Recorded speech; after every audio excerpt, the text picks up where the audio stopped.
La première file se forme dans le quartier d'Ibn Khaldoun, bien avant l'ouverture des portes.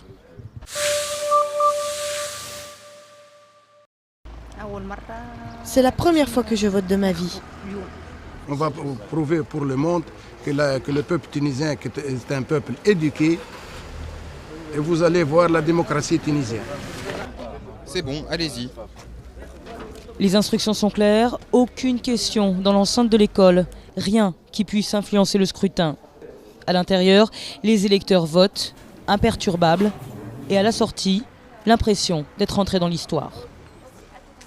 J'ai la sensation d'être une Tunisienne pour de bon. On vote pour la première fois. Je me sens patriote. Je me sens humaine aujourd'hui, car j'ai un peu senti l'odeur de la liberté. Un autre bureau de vote un peu plus loin, et une toute autre ambiance, beaucoup moins sereine. Ces Tunisiens ne se sont pas inscrits en temps et en heure, mais veulent voter quoi qu'il advienne. J'ai une carte d'identité, je suis du Sud et je veux voter. Ils ne m'ont pas laissé voter. Je dois rentrer chez moi pour voter ? Difficile de comprendre et pas de personnel alentour pour expliquer la procédure. Il n'y a que Mouna. Elle est observatrice et très vite, elle est prise d'assaut.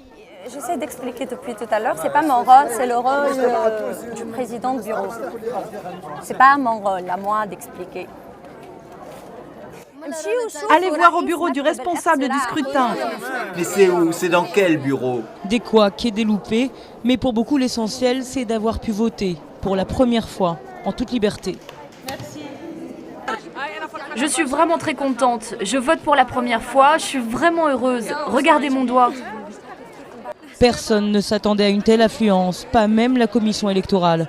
Au final, ce scrutin a peut-être juste été victime de son succès.